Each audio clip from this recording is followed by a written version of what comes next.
Super jackpot!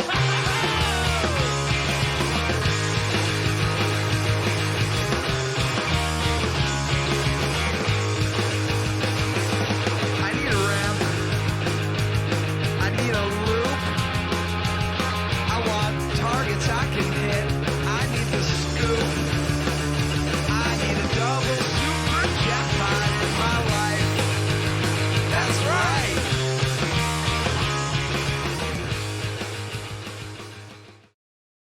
Now, the Hall & Oates of pinball podcasting, Nick Lane and Kevin Manny of Buffalo Pinball. Whoa, boom shakalaka. Oh, Nick, they didn't hear you. Well, you know, it's too late. I said some fucking great stuff. You missed it. You had to be here. And even if you were here, you didn't hear it. You had me on mute? Yeah.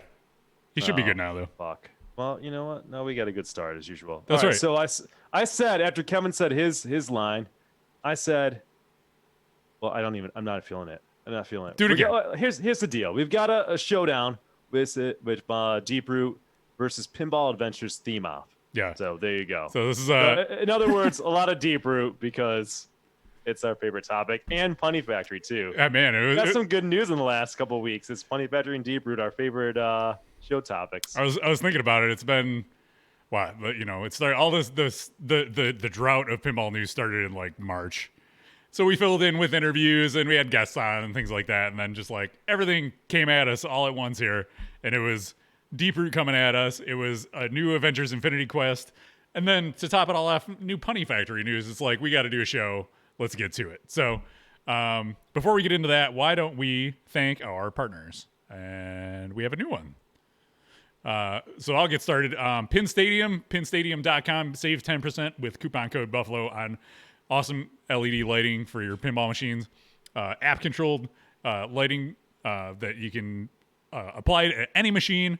Looks great. It'll you can color match the colors on your playfield if you want. You can get cool add-ons like the Orion's Belt or all that fun stuff. Check them out, pinstadium.com. Double Danger, ddpinball.com. I'm decked out in Double Danger tonight. They got some of our stuff in stock still. I think they still got a couple hoodies if you want to grab one and start and get cold. Go over there, check them out for all your pinball swag needs. The Mod Couple, themodcouplepinball.com for all your mod needs for all your sweet pinball machines. Make them look great. Flipping Out Pinball, if you're looking to buy a brand new pinball machine like Avengers Infinity Quest, check out Zach at flipnoutpinball.com. Flip the letter N out, pinball.com. Pinside, the exclusive source of awesome stuff, talking, top 100, 200, 300. You got game reviews. You got latest news. It's really the ultimate web destination for all things pinball. Check them out, pinside.com. Jersey Jack Pinball. Jersey Jack, they may have something going on later next month.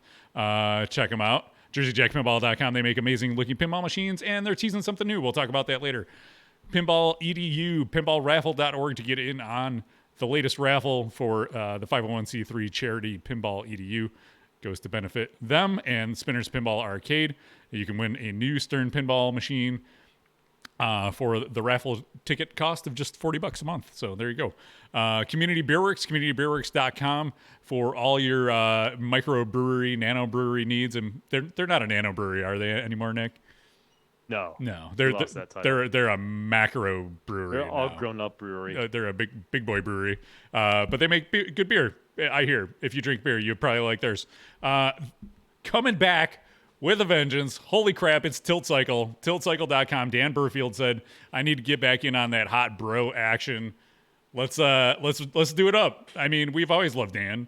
And if you've watched my streams, I have my playfield in the back, and everybody always asks about it. So we couldn't be more excited to have Dan back on as one of our partners. Check them out. TiltCycle.com. Upcycled pinball art. So he takes old, unusable pinball pieces and parts and playfields and pop bumpers and all sorts of stuff, turns them into awesome pieces of art. So if you want to spice up your bathroom, your arcade, your bedroom, your living room, go to tiltcycle.com, buy something, and throw it up on your wall. Comet Pinball, makers of awesome LED lighting for your pinball machines. This is all the lighting that goes under the playfield. The pin stadiums go on top. Comet Pinball goes underneath. All your inserts, all your GI, make them look great, bright, with Comet Pinball LEDs. Pinball Mix, if you want to make your machine sound great, maybe you have a Mustang and you don't like the music and you want to change it. Go to pinballmix.com, use coupon code Buffalo to save 10% and get a free Easter egg on your remix soundtrack for your pinball machine. And finally, Titan Pinball, titanpinball.com, save 10% with coupon code Buffalo on silicone competition rings for your pinball machine. They hold up better, they look better, they clean better, and they just, they'll make you feel good. So there you go. That's our thanks to our partners. Could not do it without you guys, and I really appreciate everybody who shows them support. So there you go. Nick Lane, what do you think? Do for you. What do you think about Avengers Infinity Quest? We should probably talk about that, right? I saw it a little bit. So you want to, theme-wise, I was surprised to see another Avengers pin. This term did one the last 10 years, so I didn't see it coming. You wanted to talk about theme. Yeah. But then again, the original Avengers was kind of a dud. It's just an undesirable game. Wasn't that great. Though Avengers being a hot property in terms of movie license, I guess it made sense to kind of redo it again and do it justice. Yeah, it did seem very I know pinball companies, for whatever reason, they just keep redoing these themes, between Stern and Jersey Jack, and you see themes that have been done get done again, but hopefully better the second time. I don't think anybody would argue that Pirates is worse the second time around. This looks much, much better than the original Avengers. And like you said, the theme continues to be hot. So I'm excited to play it. It's Keith Elwin's latest game. He's 2 for 2 as far as I'm concerned with pinball machines. And yeah, it looks great. It's got Zombie Yeti art. So the combo of Zombie Yeti plus Keith Elwin, you got my interest, right? So what do you think of the whole entire package, art-wise, presentation-wise? Have you seen any of the gameplay yet or anything like that? Like a couple minutes. It's hard for me to watch gameplay because I can't form an accurate opinion, on it. So I try not to have too many strong opinions. I'm just watching it and just looking at the art, but it's really colorful. Look, I'm looking at it right now. It's cool how they brought back the thing that pops up right from the center and on Circus Voltaire, right? And you can lock the ball underneath the game. I think that's a cool little toy. When I first saw it, the layout struck me as being similar to Teenage Mutant Ninja Turtles, just having back-to-back games that just on a quick 5-second look resembled each other. But I'm sure when you play it, it's nothing like it, and it looks different in person. So yeah. So I've seen I was watching Bang Back had a launch party tournament, and they were streaming it yesterday, so I watched a bit of that. And that was the pro, and it looks cool. The shots are cool. The right orbit reminds me of Dialed In, how it goes from an orbit into a ramp. It's got a lot of interesting shots, which this is the first game I've watched in a long time on a stream, and I was like, man, I just want to shoot that. It looks really fun to shoot. It didn't have this big wireform ramp on the right-hand side. The Pro, let me pop over to that picture. So the Pro has a spinner here on the right for Captain Marvel, and the Premium LE has this crazy wireform, which looks impossible to hit. It goes, you shoot it in, and it goes straight up and over, but somehow it works. I don't know. The other big thing is you can see it in the background of that photo, is the Gauntlet. Infinity Gauntlet is in the Premium LE. It's not in the Pro. It looks a little, it looks cartoony, but that's the theme of the machine. So that was one of the critiques when the pictures were first revealed. They're like, oh, that looks pretty chintzy. And I won't disagree that it doesn't. But, I think either people are going to replace it with a mod of some sort, or you're just going to get used to looking at it because it kind of blends in with the whole package when you look at it. What part does? The Infinity Gauntlet in the back there. Yeah, it doesn't look good. Yeah. Yeah. So not great. Yeah, but theme-wise, like you said, it's still relevant. Looks fun. Keith Elwin game. Jurassic Park, his last game was a redo too, but at least that was 20 years before this one and not less than a decade ago.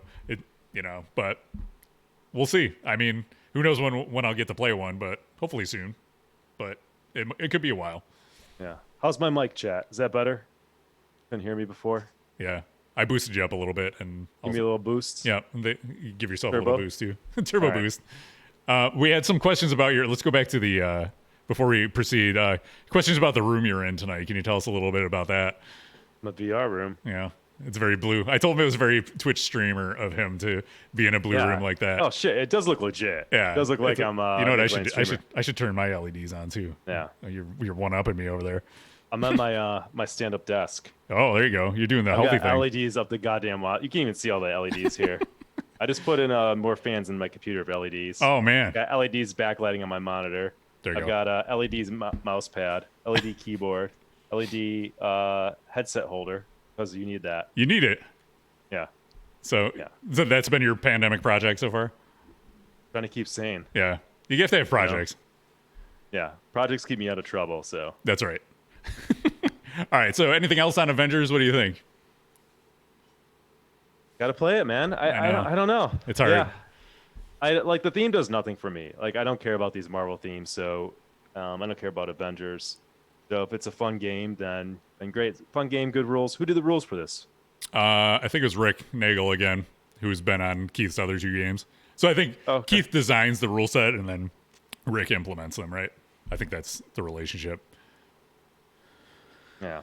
So God, they're really asking questions about the RGB. that's all right. He's got a monster PC now. There's a lot of blue. That's all I could say. I mean, I have control, so but blue. yeah, Like the he's song. all right. Let's get back to it. Yeah. All right. Next up, it's Deeproot, ladies and gentlemen. Retro Atomic Zombie Adventureland. So let me set the table here. We rewind like you set the table and then I'll clear it off. all right, How's that sounds good. sound? So rewind it about a year, or not a year. Well, you could rewind it like 3 or 4 years, but rewind it about a month. Deeproot starts teasing that it's finally they're ready to reveal. They're ready to go. So they post a little teaser graphic on their website, and it's got like a alien on there, and it's got some letters. And over the course of the next few weeks, they fill in the letters to be the date where everything's going to drop. Lives are going to change. Robert Mueller called out Jody Dankberg, saying thanks for inspiring us. All this stuff on their Facebook page. So they fly down or bring in. I think they were mostly local folks. Six like quote unquote pinball media people to come and see their big reveal. Can I hit pause for a second? Oh yeah. Why? Why fucking do that? Like they're just hemorrhaging money. They have to be hemorrhaging money because they're behind schedule by like what is it? A year and a half, 2 years? Dude, at least. And just putting games out? Yeah. So they're hemorraging money. And for the reveal, they're like, let's fly down 6 people. Yeah. Well, Some I are think maybe local. Maybe so like, most of them were local. I think there's. Well, I don't know. They ended up being like it was like a Colin McAlpine was one of them. He was local. I'm not sure. So I don't think they ended up spending as much bringing people in as they were planning on it. Like Rudy was going to be our in if the thing was at TPF in the spring. He had approval. He was going to go because he was planning on going to TPF. He was going to get the scoop on Deeproot for us, but COVID waylaid all of that. So fast forward to a week or so ago, they're like, okay, everybody come in. We're gonna show you the game, show you everything, and then Monday, which was the 21st, I think that was the day. Here it is. We're gonna drop it all. Everybody's gonna see it. It's gonna be the Deeproot you've been waiting for. And so this week in pinball, the morning of, they said later in the day there's gonna be an interview with Deeproot where it's gonna be the big reveal and all that. And then about midday that day, they just put the brakes on. They said, we're not doing it. So, God, how bad was it? I mean, how is there such a disconnect between they're announced that they're ready to go, and this is after they've had delays, right, on games. So they've delayed it at least. They were going to have it at like Texas Pinball, and then we're going to have another time. So they're at like delay 2 or 3 right now. yeah. How bad are like the first time you mess up? Okay. The second time you mess up, all right. The third time's the charm. Like I just don't get it, man. Yep. I don't get how they're just that bad. How the people come in from the reveal and they're like, dude, you can't release it. Is that what happened? That's pretty much it. So here's the message that they put on their website. They said, Deeproot Pinball has spent years redesigning the pinball machine from the ground up with countless novel approaches. On this past Saturday, we had hoped to host a launch event with 6 well-known pinball personalities. Due to technical issues and lots of feedback from our guests, it ended up being more of a beta event. Whatever that means. You got fucked. Yep. We are grateful and thankful to Lauren, Carrie, Colin, Jeff, Chris, and Crystal for their invaluable feedback and involvement in refining our platform to be the best it could be. So they had to have outsiders come in and tell them that these games are not ready to show off, is what it sounds like. If you're a company and you're at that point where you're like, all right, we're ready to show our product, and then it takes people coming in from the outside to tell you that this isn't ready for prime time, there's some problems there, right? There's a culture problem, right? Because there's pinball people who work in there. Yeah. And, Steve Bowden is not blind. He knows what's going on, right? So I don't get it. I mean, this can't be the first time that they've heard there's problems or saw there's problems that people from the outside had to come in and tell them. Right. So it tells me there's a terrible culture there. Yeah. Where people are either not heard when they raise concerns or they're afraid to speak up and say anything. But that's what that tells me. That's what that tells me. If you have to have people from the outside come in and say something. All right, so the letter continues. The result is the realization that we are not as ready for launch as we had hoped. We are already working hard to fix the technical issues and implement our guests' feedback. So they came in, the guests said there's technical issues, we have all this other feedback, and now they're working to implement the things that the guests gave them, I guess. So the only right decision today is to postpone the public release of our platform. Our first game, Raza, Retro Atomic Zombie Adventureland. We hope that you agree that releasing a well-engineered and fun-to-play Raza is in everyone's best interest. So is that implying that it's currently not well-engineered or fun to play? It's kind of how I read that, but... Yeah, and Raza's a game that was, J-Pop swindled people out of their money on, or had the concept of, almost 10 years ago now? Yep. Right? This is at least a 7-year-old concept game. So still not seeing the light of day. Yep. Jesus, dude. Started off as Ben Heck's Zombie Adventureland, right? I think so. Way back when. So the final paragraph, we hope to update you during this process. They hope to update us. They're not going to. They're hopeful that they can do it.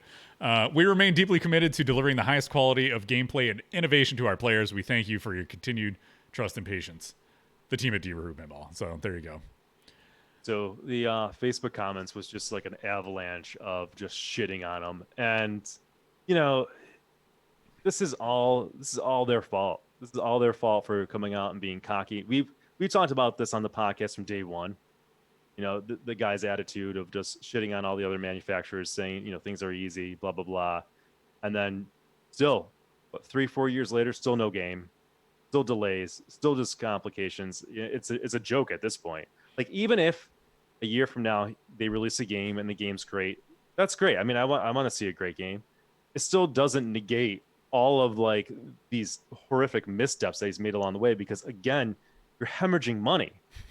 When you're this far behind schedule, a year and a half, you're just bleeding money. I don't even understand how they're still paying people. They're still in business. It just makes no sense. I don't know how many games they have to sell at this point just to dig themselves out of this hole. Yeah, because they've been, 2 or 3 years now, they've been running this company and employing folks. They have a whole arsenal of designers and rules people. They have to build up a factory to just keep spending money without bringing in anything at all. What is going on over there? Dude, what is going on? This is, I would love to, I think I said this to you in our chat. I would love to see a documentary on this. Because it would be fascinating just to hear, this is the stuff that we're seeing as the public, right? Oh my God. All the missteps. What the hell's happening behind the scenes, right? Just what craziness is happening? It's true. He hasn't taken any money yet, though. But he did come out of the gate punching. He was firing it on all cylinders. Pinball is easy. Nobody can do it the way we can. We're going to bring 200 innovations. It's the bombastic nature of this guy that really painted him in a negative light to start with. And then to say we're going to have the 5 days of Deeproot. There's going to be all these machines. We've got all these themes. We're going to launch with this big bang. Last year didn't happen. Came to this year. COVID happened. Okay, yes, that's out of everybody's control. But clearly, 6 months after COVID, they're still not ready to go. So they wouldn't have been ready to go at TPF. So you can't blame that on COVID. And then here we are. And they do and then like the 4-week countdown to the reveal that wasn't ready to go. And how many games were they supposed to release like concurrently? I want to say it was 5. Like the original like stupid. 5 days of Deeproot last year was supposed to be all of these games at once. And now they barely have one working. So next step was, so later that day, a couple photos leaked, which was this photo of Raza, the cabinet. So they had pulled back and said, we're not going to show anything. And then a couple of pictures leaked, this one and that one. And are you showing it? Yeah, so you'll see it in a sec. Let's talk about this. So what's your first take on this look? This is like one of those things where like you see on the Sunday comics or the funny pages or whatever, you're like, what's wrong with this picture? Jesus, where do we begin? All right, the first thing that struck me was please tell me I'm wrong. I'm just assuming based on the picture, so maybe this is wrong. Look at the sharp edges. Oh yeah, where you put your hand. Oh yeah. This guy said to our friend with Thunderbirds, and he saw the little flipper, the sharp flippers. He's like, "Fucking hold my beer, bro. I got this." You know. Yeah, because look at the sharp edges. How do you rest your hand on it comfortably? After I saw these pictures, I walked up to like any one of my other pinball machines and I just put my hands on it. And I was like, "These are expertly designed lock bars. Like they fit my hand perfectly. Why would you change that?" Why would you? Yeah, exactly. Why would you change it? Nobody has been complaining about the lockdown bar, like the edges on it. That's not a thing, right? There are things that might be able to address or fix or improve in pinball. That's not one of them, and he took a step back. So, okay, great. Yeah, and the chat room's with you. Everybody said, it looks sharp. you can get the stigmata playing this. Yeah. So, God, you fall down or something on that, you're done. God. Like it's in a bar. You know what you need? Those poke an eye out. Those things for toddlers that you put on the edges of your coffee tables and stuff, the little bumpers. You need those for your pinball machine here. Dude, you can poke your eye out with that pinball machine, and that should be impossible. Put your eye out. All right, so beyond the pointy lock bar corners, anything else stand out here for you? I'm trying to make heads or tails of the back box. Mm-hmm. I mean, it's hard to tell what's going on from this picture. I don't know. Maybe it looks better in person. I don't know if the back box is horrible. Again, it's one of those things. It's like you don't need to mess with it. Like you're just taking a big risk because the back box is accepted. It's not something that pinball players are saying, I'm not buying a pinball machine because I don't like back boxes as they are, right? So why mess with it?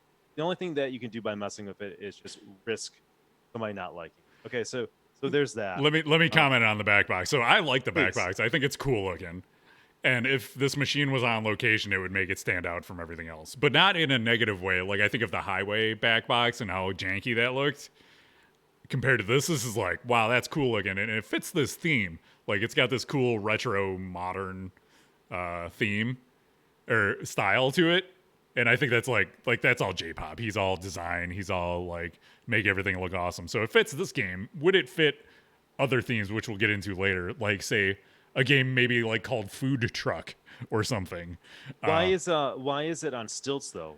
Why is it like separated by it's a style thing. It's a design thing. Which it's funny somebody brought up Mr. and Mrs. Pac-Man or Centaur 2, those have like the 2-part back boxes like that, and everybody like universally hates them. So bringing back stuff people don't like. Yeah, I mean, it doesn't. I don't think that. I think it just looks bizarre where you can kind of see through the back. Right, it's not like one solid thing. That's really yeah. It's really weird. Yeah, I like it, but different strokes for different folks, right? And the display is just that kind of thin DMD. Yeah, it's like a super wide screen, with speakers on the sides, and also speakers by your crotch down at the bottom. Did you notice those? That's not just art. No, so down on either side of the coin door, there are speakers. And my favorite. Would you want them there? Well, here's why. So going back, there's so many layers to this. So the after those pictures leaked, the next day, there's this massive dump of information on This Week in Pinball, including description of the machine, more photos, which I'll show you here in a second. And those those speakers are designed to put you in the aural, AURAL envelope. The aural envelope, they call it. You're just supposed to be wrapped up in sound. That's not how it works. As a man who's got like 9 speakers in his living room, like that's not how it works. Okay, You don't put it in your fucking crotch. It's the aural envelope. Right? That is so, dude. It's also a good place for your kids to stuff their cheesy crackers or something. I don't know. Oh yeah, you don't want to put that on location. It's a terrible idea. Okay, so let's move on to some of the pictures that came out the next day. So this is the pin bar. So all their innovations are pin something pretty much. So this is the pin bar. That's the apron screen, pointy finger wrist palm thing that we here's saw a good earlier. picture. Yeah, let's see that. So this shows a little bit more about what it is. So it's a heads up display. It can also have game integrated features. So you can see on the right there by Steve's thumb, it says ball save. So you can integrate controls on it, as well as on the left it says like 200 tickets. So it looks like it's got some pinball redemption kind of stuff going too, maybe.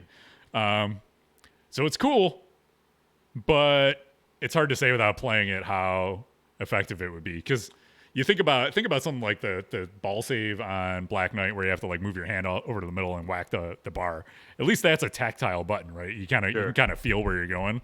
When you're playing pinball and you're like slap saving and stuff, are you gonna like accidentally hit the ball save button there, or are you gonna hit something else by accident because you can't like feel it while you're trying to watch the ball?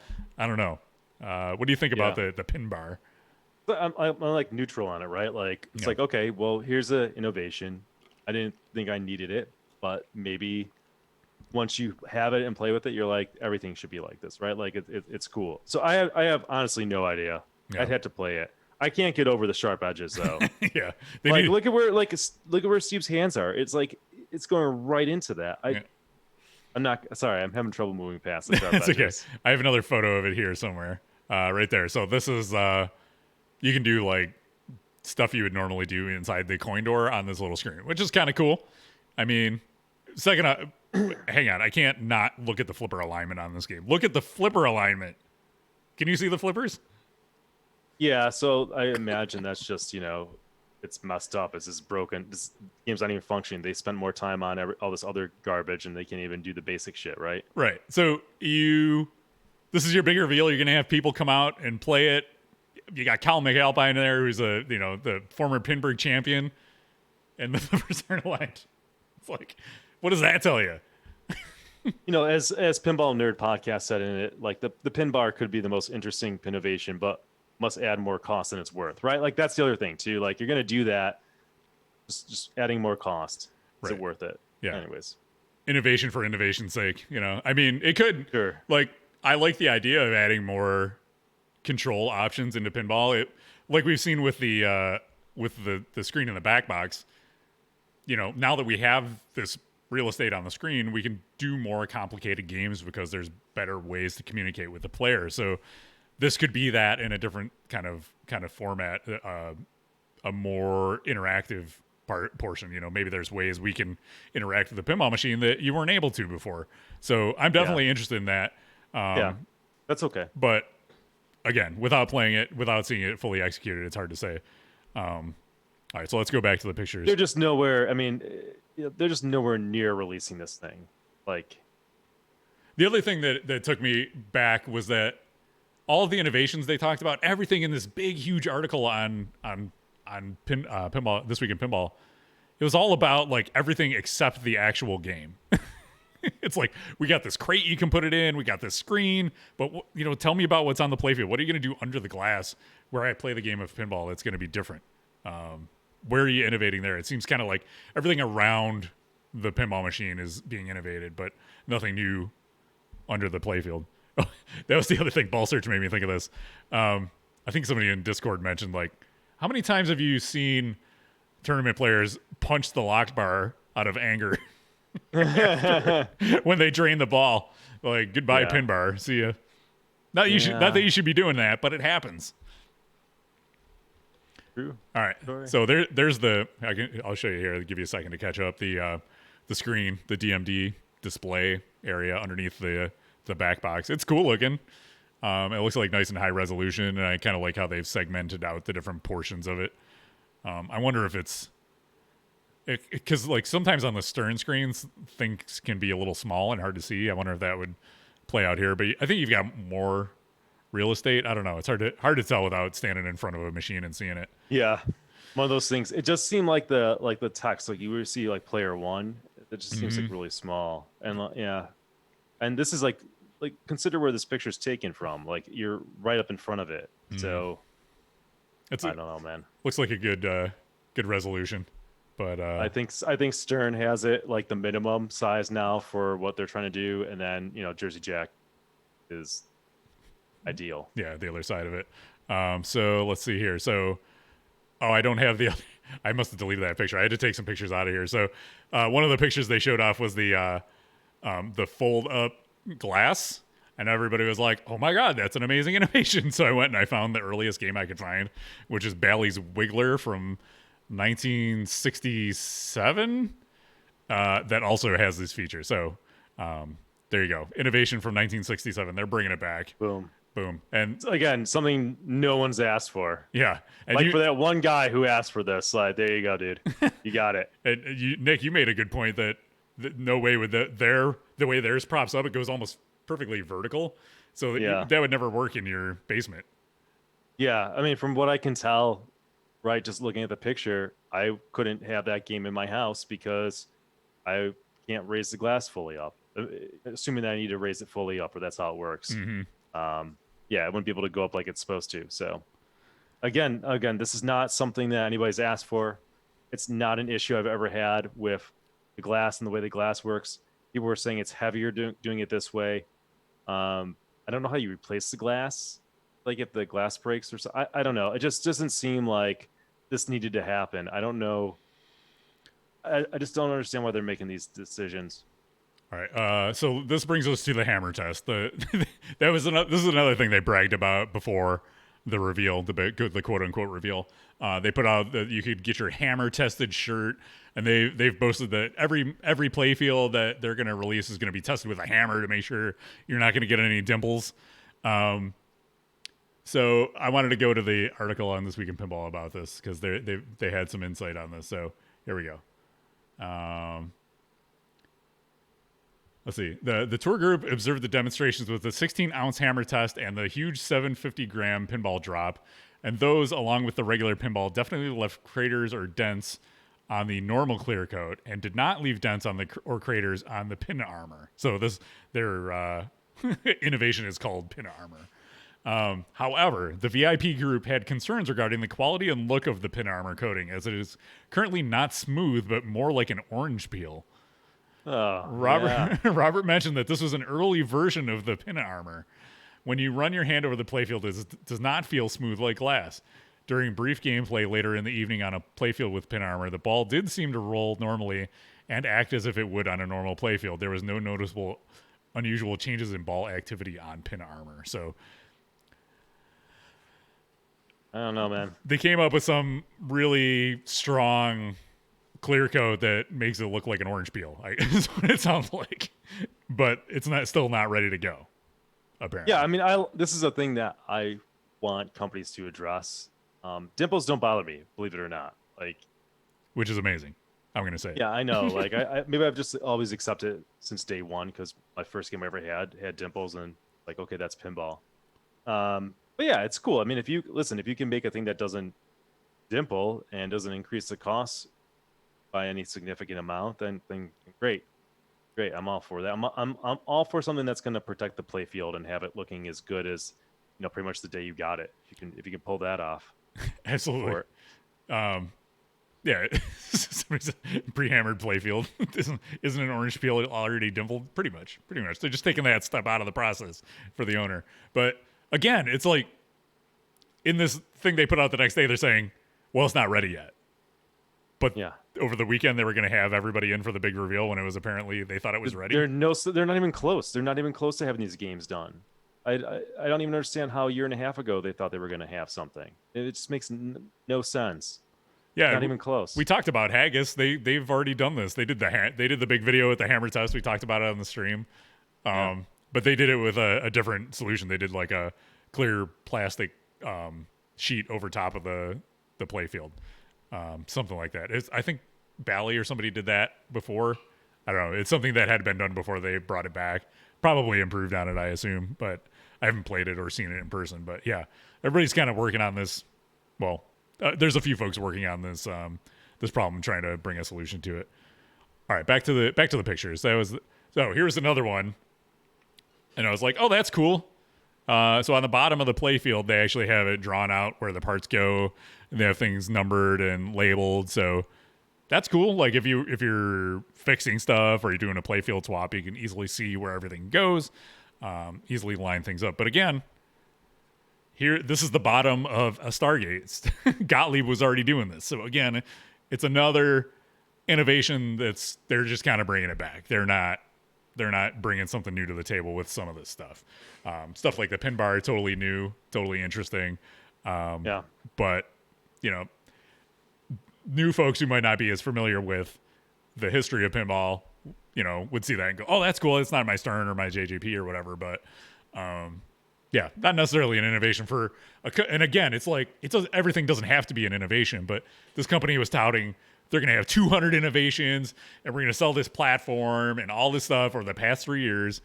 So they're like set themselves up for this unrealistic level of expectation.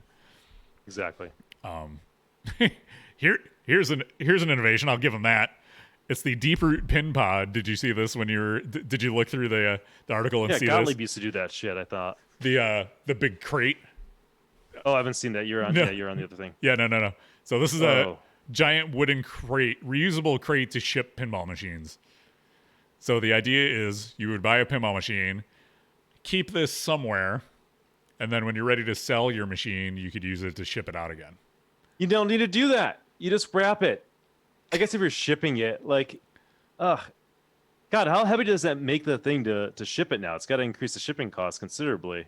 I know. Well, yeah, right? No kidding. How much heavier does it make it? But also, that thing's got itself has to be like 100 pounds. Where the hell do you put it? Yeah, where the hell do you put it? Yeah, exactly. Oh my God, this is amazing, dude. This is really I don't know. Nick, you're gonna have to move the Miata out of the garage because you have a pin pod now. It's got to go in the garage. It folds up. Maybe you could park the Miata in the pin pod. The fucking over-engineered shipping box. It folds up. Okay, yeah, it folds up, but how big is it when it folds up? It's still huge. Dude, I'm confused. I'm just really confused. And heavy. Okay. Yeah. Okay. Going good. Solving a problem, like, because how many people would actually use this? I think Kyle Bassa in Discord mentioned this. He's like a packaging engineer. This is his job. So I was like, I need your impressions of this. And he goes, it's solving a problem for like 2% of the pinball market. Because this is the weirdest thing that this company is doing. They're solving problems that aren't real problems. Right. And I think you're seeing that over and over. Yeah. Yeah, it's this weird, I don't know, it's this weird personality in play. Like, that is laughable at this point. It's just, sorry. Like, whoever making these decisions, this needs to stop. Here's the deal. Here's my philosophy. Get a base hit. Mm-hmm. Fucking make a pinball machine, ship it, and then over time you can start playing around with some of these changes. Like, don't put 200 new inventions in your first pinball machine ever. What that means is, like, these innovations are things that are untested, right? So you might fail. There might be a good reason why other companies aren't doing this, right? So just make a pinball machine, get it working, then start tweaking it. Then start maybe getting a little better or experimenting. But this is a recipe for disaster, what they're doing. And again, things that people haven't asked for. Yeah, and it just seems like they can't focus. They're just going on, we're going to add this in. We want to do this. They have the big, like, moonshot vision, but nobody there to kind of rein it in and say, these are going to be the specs for our first pinball machine.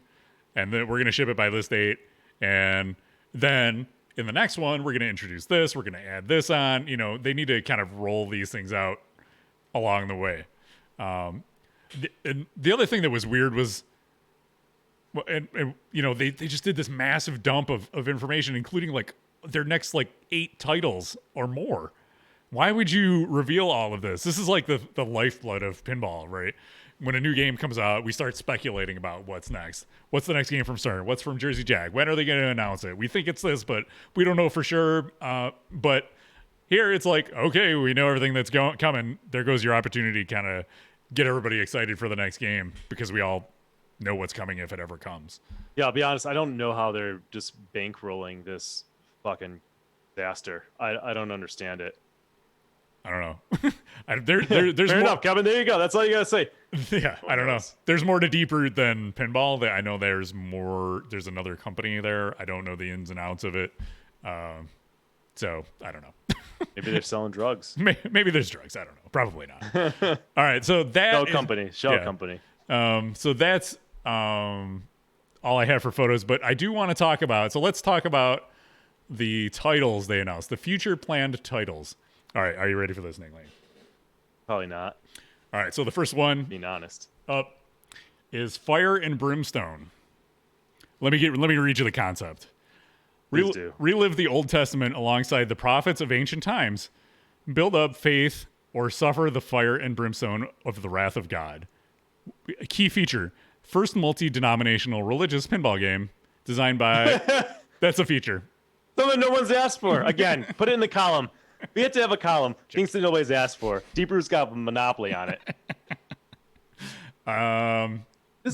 Maybe this guy's like just the fucking like, he's just got all the money in the world. He's like, I'm gonna troll these pinball people because he's nailing it. And what kind of struck me is that Robert Mueller is the primary designer on this machine. So not only is he running this company, apparently he's designing pinball machines. You think that's the motivation behind this? Is like, I want to start a pinball company so I can make my own games. I mean, I can't wait to see this game, to be honest. This is what I'm hype about. Can we get the reveal stream of that, please? Yeah. Please. All right. Not to be outdone by Fire and Brimstone, it's food truck. Primary designer. Do you have any pictures of this, or is this I did. I later? had to pull them out because the slideshow only lets you put so many pictures in there. So. Oh man, Kevin. I'll put the link in chat, and then you can see it if you want. You can pull it up online though, right? Like, oh yeah, I can. Actually, let me go to the website. Yeah, it's it's Pinball Adventures. Let me see. If I go over here, and then bear with us, folks. You guys need to see this. Here we go. Bam. Okay. Here's food truck. So, primary designer Barry Ausler. Get your orders filled quickly and accurately to keep your social media reviews up for maximum scores. Watch out, your competitor, the Roach Coach, will try to steal your customers and look for any opportunity to post bad reviews and sabotage your business. Features: some cool toys and mechs along with a fast-paced visual ordering queue. Features are cool toys. Some cool toys. Some cool toys. Fuck. Come on. He's trolling. He's trolling, dude. Some cool toys. It's got some cool toys. Look at the artwork. They did this in an afternoon. Well, wait till you see more. Well, we can go back up and show you Fire and Brimstone. There. Oh yeah. Don't deprive me of that. It's looking good, right? When did he drop these bombs? This was all on that day after those 2 pictures leaked in this massive... I thought he was getting all some licensed games. Well, there's one licensed hint in here. Food truck, stay tuned for it. Next up, Merlin's Arcade. Primary designer John Norris. John Norris finally coming back to pinball. Concept: medieval arcade Olympics set in the 80s. Train with Merlin and the Knights of the Round Table. Battle Morgan Le Fay to regain the Holy Poppin' Grail. Features: based on 8-Ball Deluxe with flow and precision around new mechs. Unique gameplay HUD. So it's like John Norris did Bad Girls, right? So he's going back to Bad Girls. Yeah. Because there's not enough games around that design. Yeah, so, I mean, it's great. We like that layout, but here we go again. Here we go again. With the Medieval Madness 2.0 theme, basically. So take Bad Girls, Medieval Madness, smash them up. You got Merlin's Arcade. All right, next and up, 200 innovations in a pinball machine, and in glass that's that's right. too high to raise. That if you have a low basement, get fucked. and you can only play it for 5 minutes before your palms hurt. All right, That's right. The Who, the band that made the song that all the pinball people don't like. Let's do a game about them. Primary designer Barry Ausler. Concept: take the legendary band The Who on an amazing journey in search of the pinball wizard. Features some unique mechs and special effects round out this musical spectacle. Some unique mechs. They need Some to of them hire are unique. They need to hire a marketing writer. That's all I They know. need to hire marketing people Yeah. and communications people 4 years ago. Dude, remember when Deeproot, this is like, help me out, Kev, 2 or 3 years ago when they were a sponsor of, what was it, Pinburg? Yeah, Where they were and sponsoring Pablo. a tournament. Uh-huh. That was years ago. They were Yep. spending marketing dollars to sponsor pinball tournament when they still don't even have a game out. I know. Tell me how that makes sense. Yeah, they've been like year-long sponsors of Papa for a few years now. What's the point? That's just money. There's something to laugh at now. Okay. I mean, it's good for the Replay Foundation, so I'm glad they're getting Yeah, it. well, listen, I'm not. That's not the point. I'm I know. looking at it from the marketing perspective. Like their marketing decisions just could not be any worse. Yep. All right. Okay. We got a long way to go here. They announced a lot of titles here, so we got to keep moving. So take a deep breath.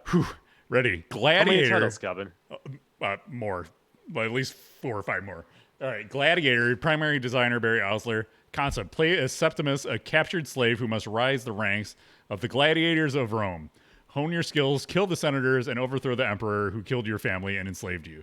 Features: based on 3D Space Cadet layout. Oh my God. First virtual table converted to a physical layout. Subways galore. Have you ever gone back and looked at the layout of Space Cadet? So Space Cadet is the one that was on like Windows 98 that everybody played when you were supposed to be doing your homework or working. You were flipping around on Space Cadet. That layout is weird. And to actually get that to work, it's got these like mini pop bumpers and things like that. Man, I don't know.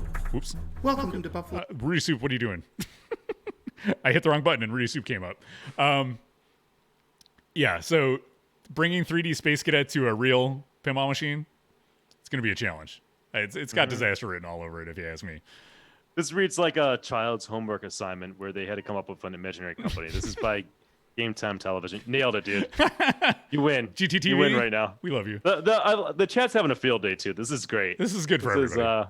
yeah, I said that following this couple days of Deeproot, if it did one thing, it brought the pinball community together. You know, we all kind of jumped in on this and really enjoyed this together. So, yeah, hats off to you, Deeproot. You did it. yeah, yeah. I don't know how. I hope you're holding up over there, Steve Bowden, because we love you. But my God, I don't know. Listen, Steve. Here's a pro tip: start writing a book now. Yeah, Okay, seriously.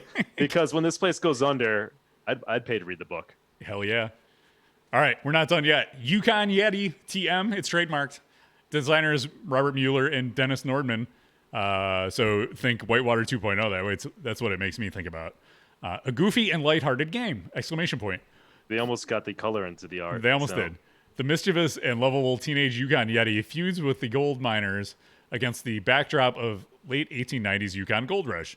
Features: who doesn't want a sequel to Whitewater? Oh, it says it right there. New mechs and the great multi-level flow you expect from the original. Yeah, and so that basically they have some concept art for this game, and they're announcing it as one of their future themes. Okay. But sign me up. I mean, I love Whitewater. That'd be awesome. Yeah. Machine Age. You're going to like this one. Dennis Nordman, the designer. Concept: you are dropped into a battle spanning ages of beings and time itself. Help 2 diesel punk heroes take on the world's greatest threat in this dystopian thriller with the help of a mystery ally. Features: open layout with 3 first ever mechs. Stunning video game quality animations. Are you ready to take the diesel punk heroes on the world's greatest threat? Help them take on the This world's is like, greatest threat? dude, this is what they call shovelware. They just fucking dump a bunch of garbage products out there. Shoveling it out. Yeah. So everybody who inevitably, so every time a new pinball machine gets announced, and it's something like Avengers or Pirates or whatever, everybody's like, oh God, I wish they'd stop with these movie or TV show themes. Why are they doing Stranger Things? They should do original themes like they did in the 90s. Well, here you go. That's what you got coming to you. Here's all your original themes. Line them up. Go. So in that sense, he is listening to the pinball community, or right? So in that sense, he is. I guess, yeah. I mean, Right. but So people have asked for that. I gave him shit for doing things that people didn't ask for. People have asked for that. So you're right, Kevin. Here you go. but pinball people say they want original themes, but Yeah. when they come out, they don't buy them because it's not the right correct. original theme. That's correct. Oh, here's Dialed In. Oh, but it's about a phone. I don't want that Yeah. game. And Gary Stern's known that for well over 20 years. Yeah. At least. He knows something. He knows something about Yeah. it. It's like he's been in the pinball industry the whole life, and he might have an idea of what actually sells. Yep. All right. Maybe. Where's our website? Here we go. Title TBD. Why would you What's announce that this? about? Why would you announce this now? Primary designer Ausler concept: space pirates keep order in the cosmos by causing nightmares for the villainous trade syndicates. Progress from the grunt to captain in this cosmic keep what you steal epic. Features a revisioning of the classic black hole with a groundbreaking mech that redefines a multi-level playfield. So it's weird that they keep saying like we're just updating this old game. Well, you know what's weird too is like when I've heard about Deeproot and what they're bragging about and how awesome they are, I thought we were going to get like Jersey Jack level pinball machines, but they're just making like pinball machines that would have come out during the 80s pretty much. These basic kind of games, right? Like not sophisticated. These flat games. But I don't know. It's saying they're taking the basic layout of that, but then like adding all this cool stuff. That's Okay. going to make it even Cool better. stuff. Yeah. Cool stuff. But like Cool stuff. when you tell people like, "Oh, this is 8-Ball Deluxe" or 8-Ball Deluxe or Black Hole, that's what you think. You're like, "Oh, it's going to be an update of this." Yeah, I mean, yeah, exactly. I mean, like, so Sharky's Shootout was 8-Ball Deluxe. Stern did that 20 years ago. Right. So now somebody's going to do that again. Whatever. We'll see. We probably won't see because he's never going to see the fucking light of day. We probably won't see. That's true. But we can only speculate. All right. Website. All right, going down Magic Girl. We've seen this before. So again, this goes back to John Papaduke and his Zidware days when they actually made some of these that didn't really do anything, but they exist. But now they're going to finish it, I guess. So the primary designer, John Papaduke, he says, in this post-medieval age, potions, alchemy, and new magics constantly shift the balance of power between good and evil. Against this backdrop of mystery and intrigue, 5 heroes embark on a quest to search out the ultimate secret, the elixir of immortality. Features continuous play in an immersive CYOA world. I don't know what that means. With hundreds of plays to win. And You know what CYOA means, Kevin? who knows that? Oh, Nobody choose knows your own adventure. Okay, I knew chat Oh, room would alright. be on it. Choose your own adventure world. Why would, again, when you have acronyms like this, here's a writing pro tip. Kevin's getting upset. Spell it out on first reference. Nobody knows what the acronyms mean. If you use it again and you put it in parentheses after you spell it out, then you can call it CYOA. Dad's getting upset. Otherwise, it stands for cover your own ass. I think That's is what right. it stands for. That's right. Floating balls too. Okay, there you go. So that sounds like a cool concept. The art was awesome on the original one. Maybe someday it'll exist. This is fun. Here you go. This is fun. It's good. I knew you'd like the show tonight. How much more we got to go? We're almost to the end of Deeproot, and then we got Punny, but we got Punny Factory ahead of us. Everybody, we got Oh my good God. stuff. We should have like an intermission, like when you go to the movie theater. Like, So here's the one people are excited about. Hey, you People guys, are saying? 2021. It's got to be the Goonies, right? The Goonies. Were you a Goonies fan, Nick? no, No, I didn't have a childhood. that's not going to do it for you. I like the Goonies. It was fun. Yeah, it's not my cup of tea. I would play a Goonies. I don't know that I would rush out and buy a new pinball machine from an unproven company based on an awesome theme. Lebowski. Well, I mean, at least look, theme sells. Yeah, You know, like that's the thing. That's the thing about pinball. You say a theme, people will just hit order. right. So And instant you, sales. No one's gonna hit order on any of these like made up themes until the game's got to be amazing. yeah, I've seen that too. They're like, well, if they make Goonies, I'm buying it. So Yeah. that's the power of a theme, right? So it's smart that they have one of these. It's weird that they would tease it already, especially with 19 other games or however many we just read through, waiting ahead of it, or in theory. Everybody note that this says 2021 on it, okay? So we're getting Goonies next year, guaranteed, because it says it right here on this slide. All right? So when 2022 comes and we have no no Goonies or whatever Hey You Guys is. We'll all remember that. All right, so other titles in development. If that wasn't enough, they throw a couple more out at you. Alice, which is, I'm sure, Alice in Wonderland, because that was one of the J-pop games. Yeah. A combative racing license. Okay. Multiplex. Fuck is that? Exactly. A popular board game license. Maybe they're going to remake Monopoly. And 80s movie license, which we assume is Hey You Guys, which we assume is Goonies. So, ladies and gentlemen, that is Deeproot. That is your big reveal. More talk. More talk from Deeproot. Nothing but talk. A bunch of chatter. More talk. Oh my God. More talk. They showed you the game. They already showed you back at the Houston Arcade Expo 6 months ago, except with more stuff on it. It has the pin bar and a different back box. Yeah. Heard almost nothing it's about. Still not working. Still not working. As far as I could tell, the game under the playfield hasn't changed. So this company still can't produce a game that can be sold and played. Yep. After 4 years, still can't even get one game out the door, and they're talking about making like 10 games. That's all you needed to say. If somebody off the street was like, "Tell me about Deeproot," you can sum that up in 10 seconds. There you go. Says it all. All right, kids. Who's ready? Who's ready for Punny Factory? So, as if that wasn't enough, coming up, what was this? This is September 25th, which was 3 days ago. We got a guest post on This Week in Pinball from Pinball Adventures, the makers of a machine we've been talking about since day one. It's Punny Factory, kids. Let's get to it. There it is. So we saw some pictures of this, I think around December of last year, when they finally showed off the playfield. It didn't have all of the colorful paint on the punny truck thing there and the barrels on the right. So let's go through this. So Punny Factory updates. There was a lot here. So let's take this all in. It says COVID-19 slowed down several of our contractors, but we are happy to report they are back to work in full swing, and so are we. Pinball Adventures has now finished the first, second, and third phase of our research, development, and build process. When available, the Punny Factory will be retailing for $5,500, which, okay, that's reasonable. It's actually lower than most of the other brand new pinball machines. And will be limited to 112 units. 12 of those units. That's smart. Mm-hmm. It didn't work for Mafia, but they could try. Limit the supply, try to drive up demand. Maybe it'll work this time.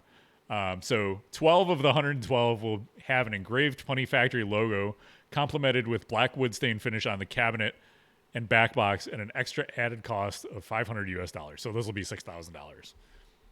All the playfields will be identical. As an extra bonus, this was like, you're going to love this. We'll be drawing one owner's name for every 25 Punny Factory pinball machines sold for the entire run. The lucky winner will receive cash back of $2,500. Oh, yeah. Just a way for Pinball Adventures to have fun and say thanks. The draw will be recorded on our YouTube channel with a picture of the winner beside their pinball machine. So, I just like, how can you afford to give back half of what you're making on? Why even do that? Like, four pinball machines? Yeah, you don't need to do that. Yeah, that's all I gotta say. You don't. There's no point. Okay. It's not 25 credit to apply to their next spin. It says $2,500 cash back, US dollars. Yeah. So phase one, the high-end wood cabinets. Full. let's talk about this. Let's go back here. So there's the cabinet. Only one model of the playfield, a limited amount. 12 will have the different cabinets. This is what we're looking at is the full color cabinet, not the 12 special cabinets. I like this. It said they talk about the type of wood that they use for their cabinets. It says remaining 100 units will offer direct art that will be sealed onto a hard, thick Russian Baltic birch and then clear coated twice with sanding in between and then sealed. Think butter cabinet. So I'm sure it'll look great.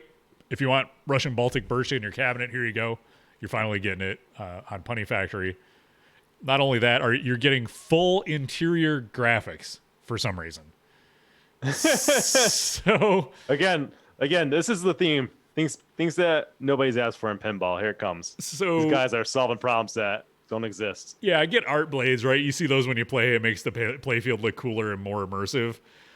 Do you need crates in the inside sides of your cabinet or a Punny Factory manhole or whatever that is on the bottom of the cabinet? Spoiler alert, you don't. You don't. You're never going to see it. You're going to look in your cabinet, once every year or so when you need to go in It's dark in there too. Yeah. Yeah, fucking put LEDs in there so you can see that shit. And like, oh, cool. They put art down here. Neat. Okay. All right.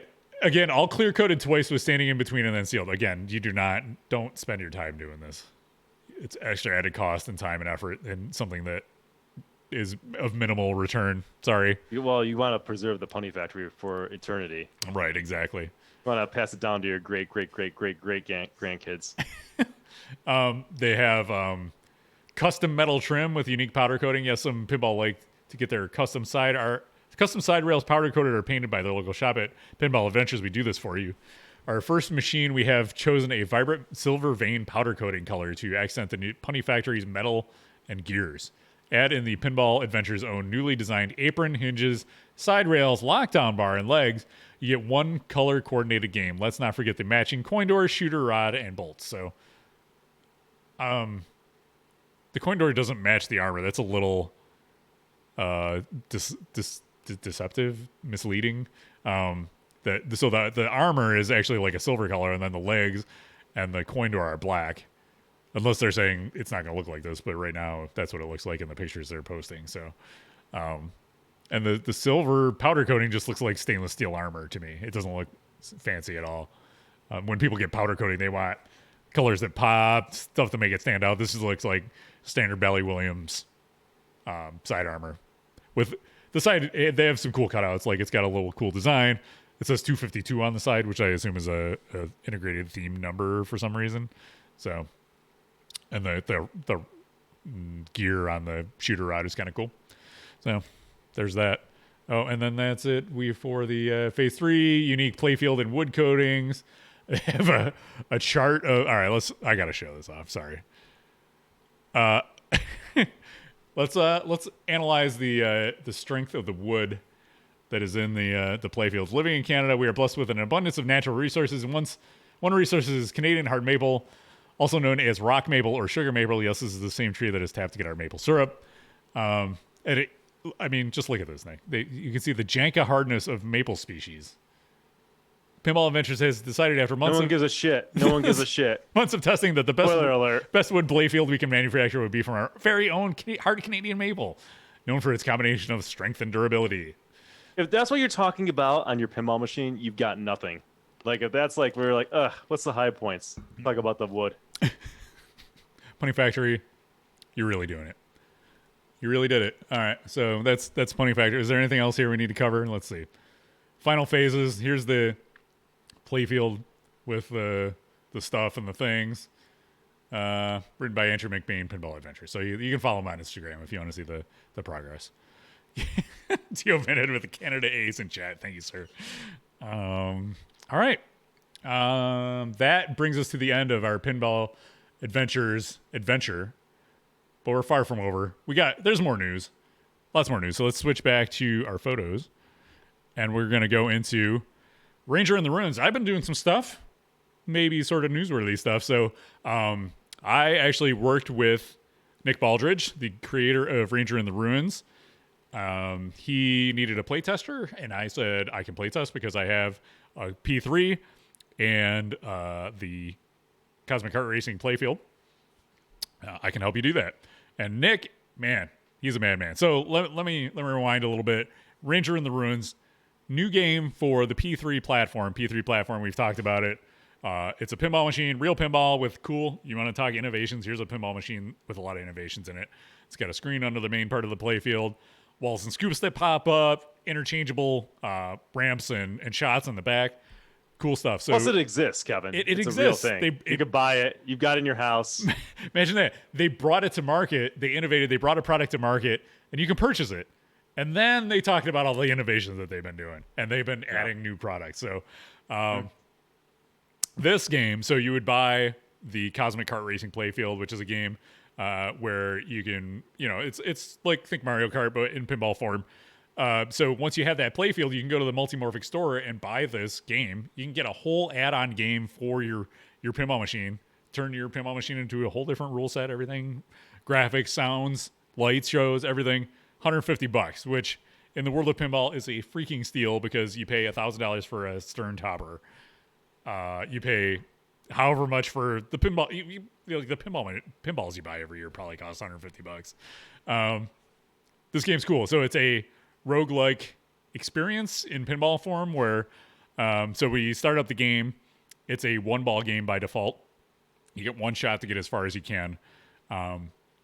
You're along the way you're collecting items that do things to gameplay. They either boost scoring, work towards multi-balls. One of the options shows you the effects of the other items that you pick up along the way, because otherwise you're kind of figuring it out as you go.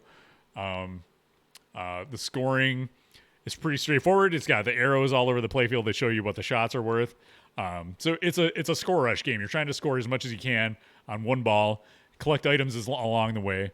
It's kind of the ultimate mashup of old school pinball with the next level of technology, and I really like it. I really like what Nick has done here. It goes to show that's the thing about P3 that excites me the most is it's just like new content, new cool stuff. It allows people like Nick to say, I don't have to go full Deeproot and create a whole company to build pinball machines.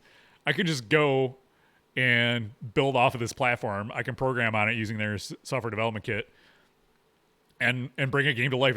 It took him like 76 days or something like that to go from start to finish on this game, which I could barely, as a tester, I could barely keep up. He would have updates for me after after like the next day he would have a whole nother build. Steven Silver says, talk about the ghost. I am going to talk about the ghost. There's a question in the Q&A that I will get to that, but to touch on it quickly, so the items you collect are left behind by ghosts of other players. So you talk about connectivity in pinball. A lot of people think high scoreboards. They think head-to-head play. Here's a really creative way to implement internet connectivity in pinball. So the items that you collect are left behind by the ghosts of other players. When you die, the items you have go out to the server and they get fed into other people's games. So the way you play it will impact somebody else down the line. Really, really neat stuff, really creative things, interesting ways to bring internet connectivity to pinball. I have no doubt that we're going to see more of that coming from Nick and the P3 folks. So along those lines, I don't think I was able to get this photo in there. I was not. So talking about connectivity in multimorphic games, another cool thing that we did was we debuted Twitch Connect, which, again, on the Cosmic Kart Racing playfield, that's a game that they recently added the online play to, so you can play head-to-head. But now there's Twitch integration, so players in the chat can play along with the people actually playing the game. So the things you do in chat will impact the gameplay. So, for example, I'm playing and somebody drops 100 bits and they say blackout. It blacks out the entire game, so I don't know what the shots I'm supposed to hit or anything. I can't see anything on the screen. All the lights go out. Really cool effect on the game, and I say really cool because it was my idea. So that was one of the things. Another thing was reverse flippers. So that was another bit related one. There are also a series of non-bit related effects you could have on the game. So you could, just by entering commands in chat, you could play power-ups. So part of Cosmic Kart Racing is there's power-ups in the game, like Mario Kart, where you can get a speed boost, you can get a shield, you can put up blocks in the game, which is kind of cool. So the walls, I can pop back to this so you can see where that purple line is across the playfield. That's a wall that'll come up. There's scoops and then walls in front of those. So in Cosmic Kart Racing, one of the items you can collect is one of the items you can collect is a block you can play on the other players. So the chat room can play those on you. So they can mess with you. They can play blocks on you. They can help you by doing the shields or the boosts, things like that. So it was really cool, a fun way. We had a 3-way stream going. It was me, Jerry, and Gamma Goat, Ian Harrower. And the different chat rooms were all playing for us and against us. I was in there rooting people on. I was cursing them out when they were playing blocks on me and blacking me out. So it was really cool. Another interesting way to bring internet connectivity into pinball, but also be a benefit for streamers too, because like this boosted chat interaction, it gave our viewers something interesting and unique to do. And so if you're looking to kind of differentiate a little bit as a streamer, this is a cool way to do it too. This is the only place you're going to be able to do this. So that is Twitch Connect. So cool. Looking forward to doing more of that. We'll have more of that coming up on the channel as well. So follow us on Twitch if you haven't. Twitch.tv/Buffalo Pinball for all that hot action. All right. So I don't think I got any pictures of this in either.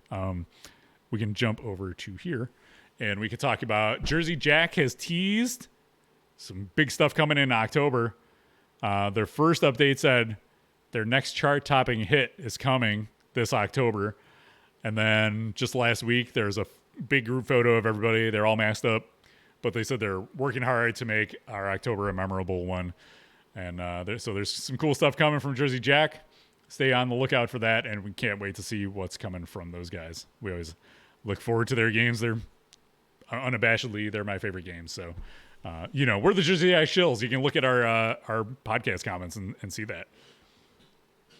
Another thing that happened was the Stern HDMI adapter, which is an interesting thing. And I couldn't get this picture right side up, so I apologize. So it's sideways, but turn your head if you're watching. And I put a penny there so you can see how small it is. So this is a capture card that allows you to grab the signal off of the Spike 2 board and feed it out to an external source. So if you're streaming, you can get a direct feed of the display instead of pointing a camera at it. You can put it on an external monitor if you wanted to show it in a bar or whatever, throw it up on your TV. You wanted to make the display bigger. And so this had gone up on the Flippin' Out Pinball website. Zach Manning posted about it, and he put a little video up. And I grabbed two of them. They were $39 each, I think, plus shipping. And I was like, hell, for the price of that. So I had already had a capture solution to grab these things, to grab the signal off of my Jurassic Park using a series of parts they order from China through AliExpress. And I wrote up a guide on how to do it because it's kind of convoluted and the pieces and parts you had to get were very specific and particular. So I put a step-by-step guide how to do it. And that was a great kind of workaround to grab this signal. So the problem, if you're not familiar with it, and this is kind of some behind-the-scenes, in-depth Twitch streamer stuff, but if you want to grab the signal off of a screen in a Stern game, you have to have an adapter. So it's not a straight HDMI or DVI or standard connection. It's this LVDS signal, which I guess is pretty common in laptop computers.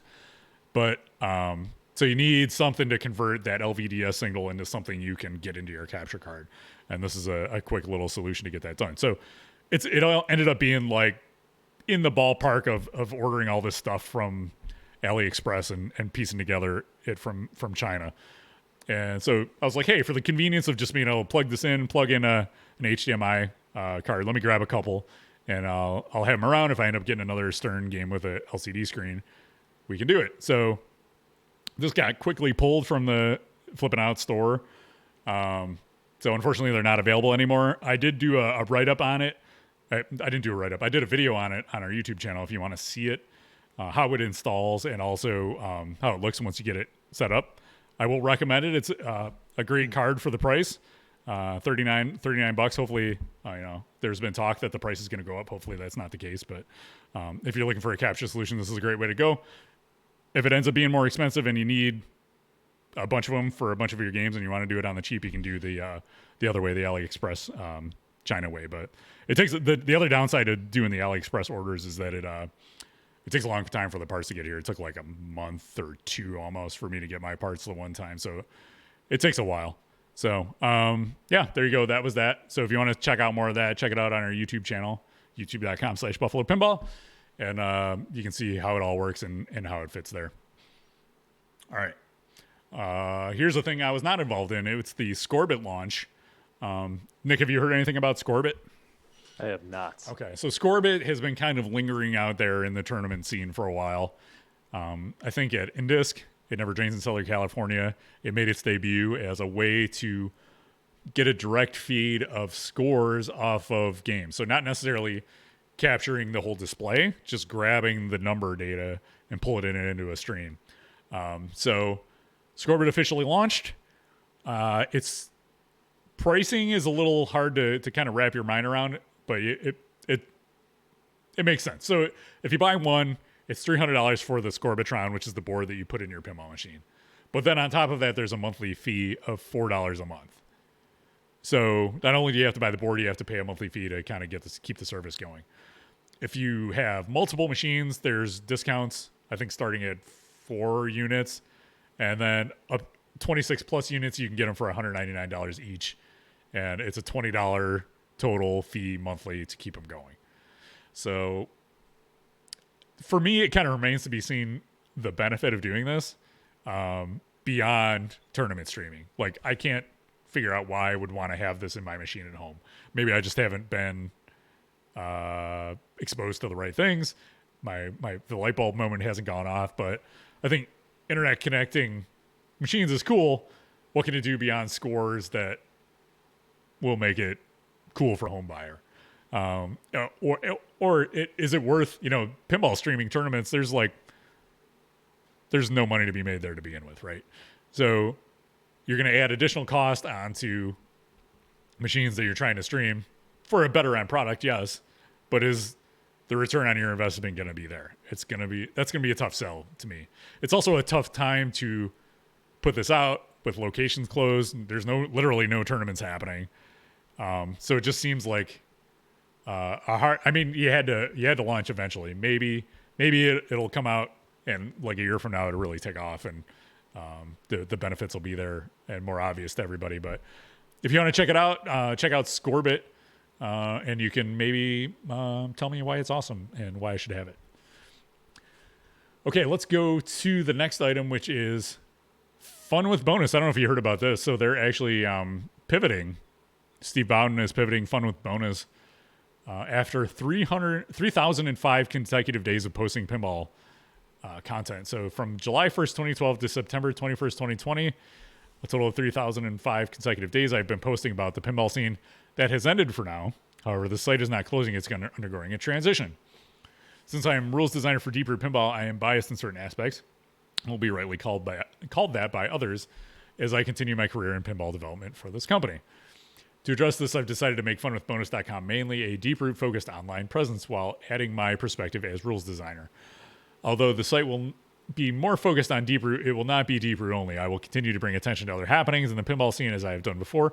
However, my posts will no longer happen every day. My goal is to produce better content moving forward.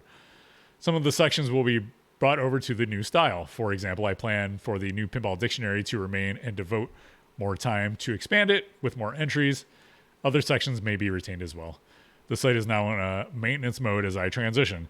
Thank you for the motivation over these past 8+ years. I hope you continue to check out funwithbonus.com when it changes over to that new format. And he encourages folks to check out This Week in Pinball in the meantime for their pinball news. So I just wanted to give a literal and figurative tip of the cap to Steve Bowden for 8 years of pinball content. That's no small feat. And I remember when we really kind of were coming into the scene, he was already in it, making these posts, and it was a go-to place for me for sure when I was going for pinball news. So good job, Steve. We look forward to seeing what's next from funwithbonus.com, and thank you for the years of your service, your content service.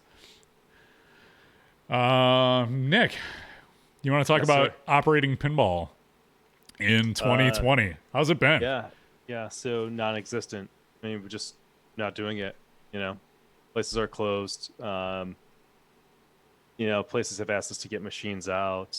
A few places that we have machines at, it's just people aren't really playing pinball, or we're just even saying we're not going to do it. It's just not worth it.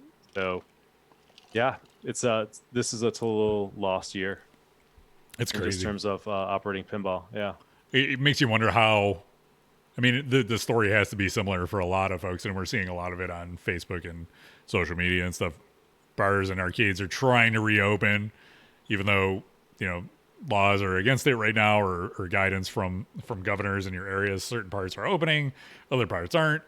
If they're opening at limited capacity, which, you know, I've been reading about certain bars and things like that. I'm not a bar owner. I don't know the ins and outs of the business, but from what I've read, they make their money on the big days. So like Fridays, Saturdays, when the rush of the crowds come in, that's when they make their money, and everything else is just kind of filler. Now they're not getting that. They're just getting the slow, limited income on those restricted capacities, and it's really not sustainable. So I just think it was interesting from a operator perspective. You know, you route machines, you don't own a business, but even from that standpoint, it's not been an effective year for you guys. No, we're not making any money off pinball. Yeah. You know, and that makes me wonder what's happening to like the new games that are coming out, like Teenage Mutant Ninja Turtles and Avengers. You know, we would always buy new Sterns. Every time a new Stern came out, we'd buy it. Sometimes 2 copies of it. And you know, we're not doing it. I can't imagine a lot of places are doing it. Just doesn't seem to make sense. So, you know, the home market is only so much, and location pinball has really exploded over the last 10 years. So these companies have to be hurting. You know, you just can't go out. Maybe someplace they're still buying games, but it just doesn't seem to make sense. Pinball is just one of the things that, like, I don't know, man. I don't know why you want to go out in the pandemic and play it, to be honest. Yeah. I mean, I get it. I love pinball. If you don't have it at home, it's, you know, you get the itch, you want to go play, but the risk, why risk? You know, I think back to the beginning of the pandemic, and This Week in Pinball did a special where they interviewed a bunch of folks in the industry, and then I was in there for some reason. But you know, and I said it's even at that point. So a lot of the manufacturers, rightly so, it's in their best interest. We're like, it's going to be great. We got good things coming. Stay tuned. They had a very positive outlook, but you know, I kind of looked. I sat back and I was like, there's going to be a ripple effect here, because if businesses close down, they're not going to be buying new pinball machines. There's going to be fewer people going to play pinball if they can, even at all. So they're not going to be making money to buy the new games. If they do reopen, who's going to want to go out and play in a pandemic? This was way at the start when we really had no idea what was going on. But still, even now that we're understanding it more, I wouldn't go out. And then, you know, so that's going to eventually, so not only is it's going to start with the owners, the bar owners, the operators, and it's going to work its way back to the pinball manufacturers. Their sales are going to go down. And then eventually I think we're going to end up losing some of the smaller manufacturers if this keeps up. If we don't turn this thing around, there's only so many people at home that can afford to buy pinball machines. Zach Meny from Flippin' Out said that Avengers premiums are selling 5-1 over pros, which tells you that the premiums are going to home buyers. Yeah. Mostly. I'm sure like folks see the cool ramps and stuff and like are like, well, if I'm going to have this on my location, the premium locations would buy all these and premiums anyways, but those are your home buyers by and large. The street operators, like you guys always bought pros, right? Yeah. Yeah. And that's because they're cheaper, you get your return back, and there's less to maintain on them, right? 100%. Yeah. Yep. So, you know, it's a negative outlook, but I think it's realistic. And, you know, just hearing from folks like you who actually do this is just like, you know, hopefully we get past it all soon. I don't know what else to say, and we can get back to getting hanging out and playing pinball together.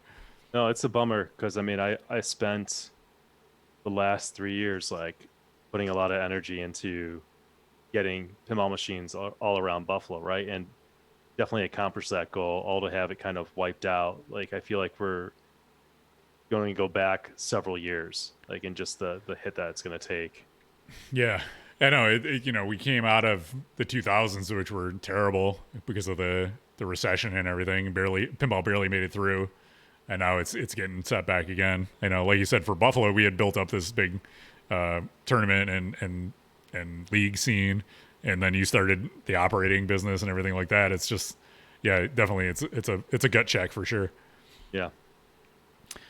All right. Well, on that downer note, let's talk about some folks who could use your support. Let me pull these up, and then I can show them off. All right. So bear with me here for 1 sec. All right. Let's pop over here, and we can take you to. There's a couple pinball documentaries coming out, which are they have either Kickstarters or GoFundMes. This is one that I've been following for a while. It's called Arcade Dreams. Looks pretty cool. You can back them on Kickstarter if you want to see this come to life. I always like a good pinball or arcade documentary, so you can check that out. The other one is Skill Shot. It's a documentary about competitive pinball, and they're actually running a Rally Up raffle, similar to Pinball EDU, but they're using the proceeds to fund this. It's going through the Pinball Asylum, but it's going to fund. I don't know the ins and outs of this. But Pinball Asylum is a 501c3, so that's why they're able to run the raffle. And so the folks behind this asked for a shout out. So here you go. There's two documentaries, pinball and arcade documentaries you can support if you so choose. And there you go. Let's go back here. And the other thing is Cabin Fever. They have a GoFundMe going. This is in our viewer listener Q&A. But I'll bring it up now since we're talking fundraisers. So, Nick, tell the folks about Cabin Fever. Cabin Fever is my favorite pinball bar, period. It's in Toronto. And I don't know, the vibe of it is it's pretty an intimate space. It's the bar is basically built around pinball, right? I mean, like, it's not a bar that has pinball. It's a pinball place that has a bar. It's got a cool vibe to it. It's got like records along the walls, because I think you can actually buy some music there as well. I'm doing a terrible job selling it and hyping it up. I don't know, Kev. Sorry. Yeah. So the way you guys might know it is it's been the home base for our international pinball battle, the North American pinball battle with City Pinball versus Buffalo Pinball for the past 4 years now. So every other year we go to Canada, and that's where we play. So Jeremy Wilson, the organizer of the fundraiser on GoFundMe, just search for Save Cabin Fever on GoFundMe. He says, I was wondering what it takes to get a shout out about my fundraiser for Cabin Fever. It's getting hit hard by the pandemic. Let me know. Thanks. So in the write-up, it says, 20 years ago, there's barely a couple of pinball machines on location around Toronto. Pinball was effectively a dead pastime for most, relegated to the dustbin of history. Then came a resurgence. Pinball started showing up again, and dedicated places to drink a pint and play some pinball came around, like Cabin Fever. Cabin has been the premier spot for pinball in Toronto, providing a dedicated space for both the general public to enjoy pinball, as well as IFPA-sanctioned tournaments for internationally ranked players. Don't let the pandemic kill pinball location again. Location pinball again. Help Cabin Fever survive to play another day. So if you're so inclined and you have the ability to, this is a pinball spot that Nick and I love. Highly recommend showing them some support. We threw a little support their way as Buffalo Pinball because we want to go back, and hopefully we'll be able to soon. So good luck to them. They've already raised $7,500 out of $1,000 over the past few days. That shows you how loved this place is and how well supported it is. So help push them over the top, get them to that $10,000 goal. And save Cabin Fever. We love you, Cabin Fever. All right. Let's go. Moving all over the showdown. I think we're almost to the showdown. Let me see. I got to jump back to my rundown here. Yep. I think it's time. Ladies and gentlemen, it is time for the showdown. I just got to bring it up here. Where's my showdown window? Here we go. Pop this in over here. Should I go to the, I probably should go to this link. Yeah, you can, and I'm going to. I'll run you through I'll it. look on the screen too. Yeah. So we want to go. Let me just swap it over here. Theme off. So okay, this was inspired by Gamma Goat Ian Harrower. He posted this in Discord, and I was like, "This is amazing." So I showed it to Nick. He's like, "You're not supposed to show me this stuff until the show," but I went through it. So over the course of a few days. You know, we ran through and put the ridiculous themes from Deeproot and Pinball Adventures head to head. And I won't spoil the actual winner, but here we're going to have Nick Lane do his picks of each category has one Pinball Adventures theme and one Deeproot theme. You got to pick one over the other. So let's start down the line. start at the top. Fire and Brimstone versus Punny Factory. All right. Well, listen, this is a hell of a matchup because I really want to see both of these go to round 2. I know. This is kind of like should be the finals, but I want to see Fire and Brimstone. Okay. I just want to see Fire. I want to, you know how religious I am. I just really want to see this happen. All right. Yeah, but you know, I think Punny Factory is going to move on by default simply because it's going to exist and Fire and Brimstone won't. You know what I'm saying? But it's just about the themes. It doesn't matter beyond that. Which theme you got to pick? I know. One. I know. I'm adding that little commentary there. All right. So All right, Alice and Wonderman, Fruitomatics. Fruitomatics. Yeah. Love the name, Fruitomatics. So I just You wanna realized. be like, you have friends over, you'd be like, you might go downstairs and play Fruitomatics? There you go. So these are What pinball machine did you just buy? Fruitomatics. Fruitomatics. Yeah. Yeah, they had Teenage Mutant Ninja Turtles, but I went to Fruitomatics. The seeds are a little different, so the matchups are a little different than Ian's. But so we'll hopefully we'll end up with a different result. But This is different? the first two of each are the same, but where they end up in the second bracket are a little different. So it wouldn't have been Fire and Brimstone against Fruitomatics in round 2, for example. It won't really beat that. So it won't We're be just doing round exactly the one. same as it, but you know, the end result is the same. Okay. So Gladiator versus Ninja Mania. Ninja Mania. All right, yeah, that's the right choice. Yep, okay. Yukon Yeti. Yukon Yeti Alliteration. versus Canada A. Canada A. Oh yeah. Canada, you got to go Easy, Canada A. easy. easy I now. want to see all the Canada stereotypes. Oh yeah. Awesome. Joe Cheravino, Awesome. the pinball machine. Let's go. Uh-huh.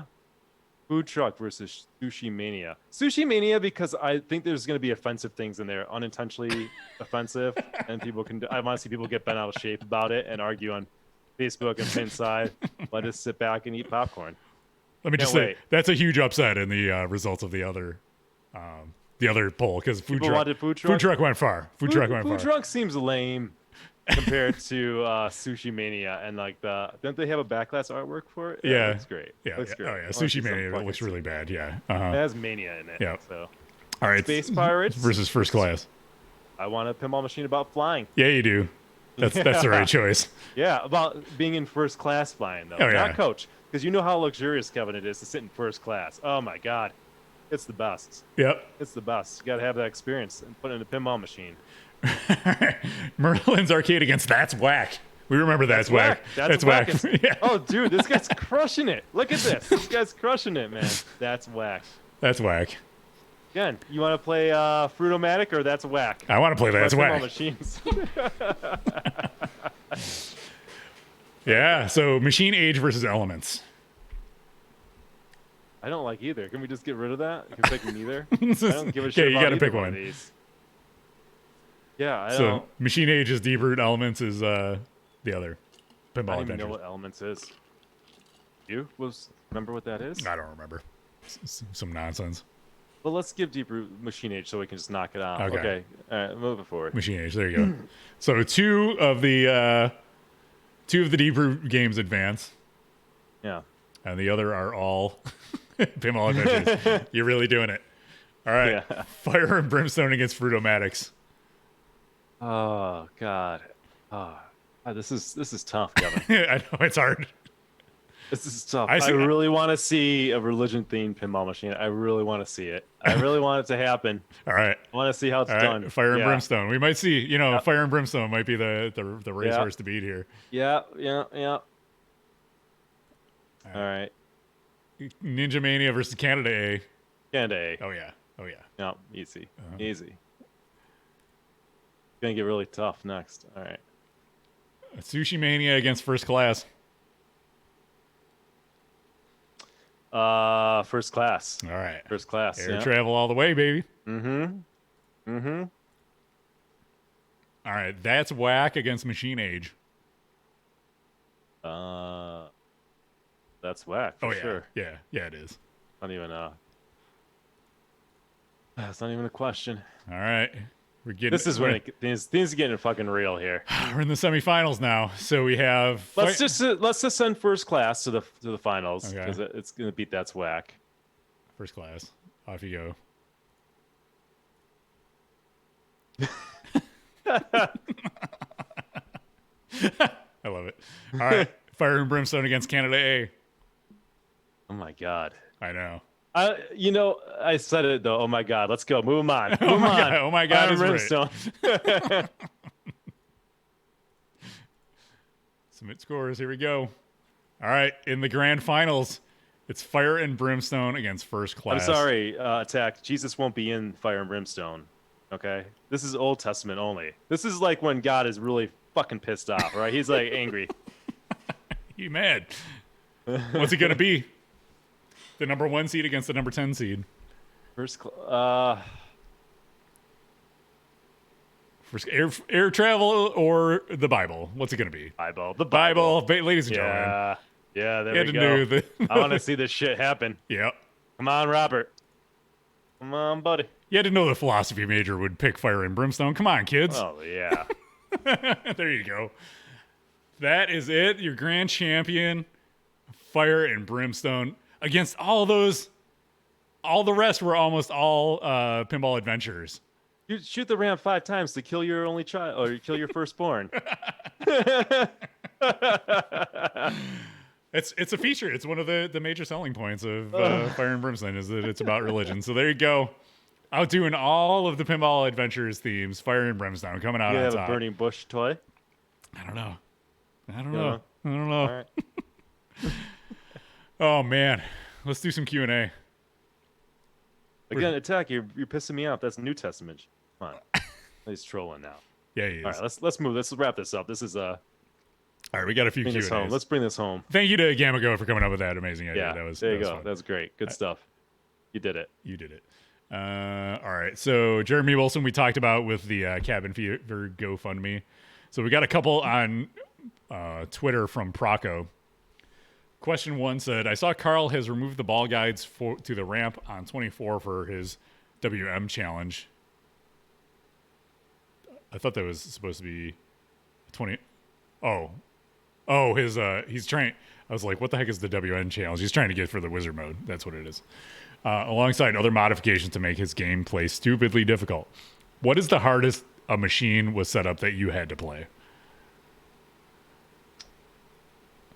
I don't know. I got one. While you think about it, I'll give mine.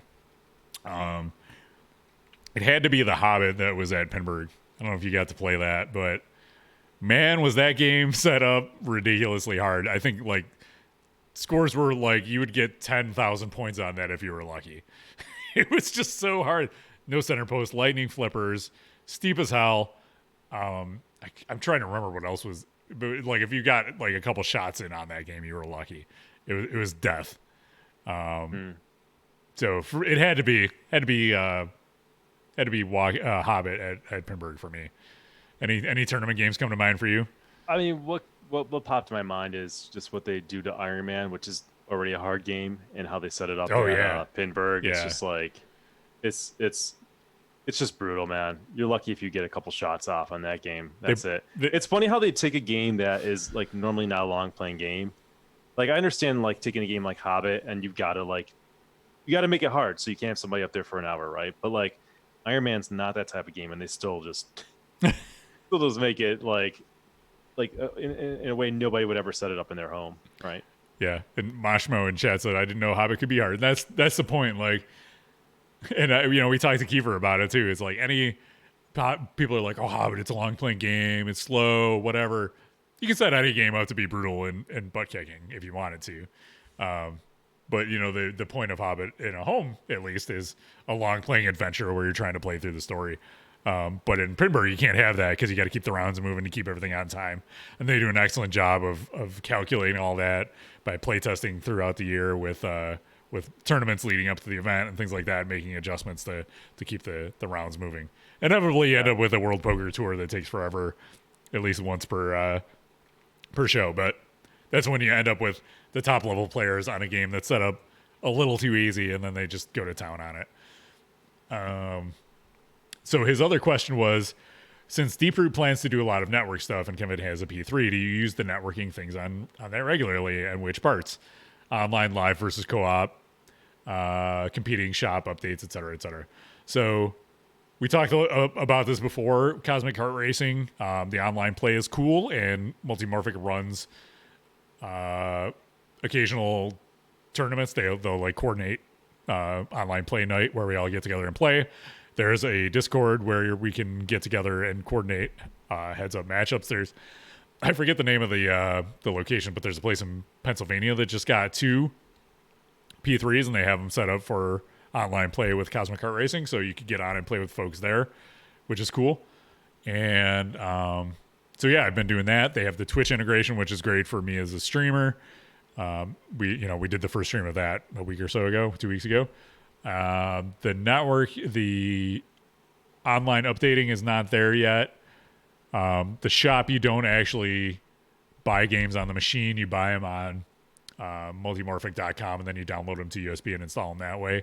I imagine down the line they'll probably add all that in to be able to do right from your pinball machine. And then also, like in Ranger in the Ruins, it just happens. You don't have to actively go out and participate in an online thing. It's just internet connected all the time, as long as you're online doing the drops from the other characters and bringing them in, and you sending yours out to the other players and vice versa. So yeah, so that's how I use it. It's very cool to have at home. And like I said, part of the motivation for me to get the Cosmic Kart Racing was so I'd be able to play with other people during a pandemic, and it's given me the opportunity to do that. It's been really cool. So looking forward to what's coming on online next. His other comment was, have you seriously used a phone for dialed in before? To that I will say, yes, I tend to use it anytime I stream it. It's a fun way to kind of break up the stream. Like mid-stream, I'll usually be like, all right, let's do a phone game. And it's an interesting challenge to give you. So if you didn't know, you can pair your cell phone with dialed in using the Bluetooth adapter in it. I hadn't been doing it recently because over the course of the beta test program that I'm part of, they disabled the phone feature. But when it's active, I definitely do it. It's fun to do on stream. It's a fun challenge to use. It also gives you some benefits. In addition to flipping with the phone, you can push a button on the screen to cash out your big bang at any time, which is cool.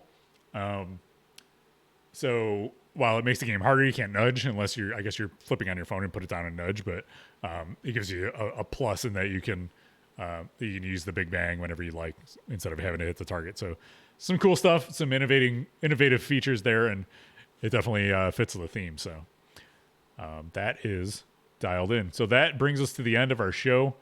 Thank you so much for watching, listening, however you consume the podcast, the vodcast, the thing we do live. Thanks for watching live.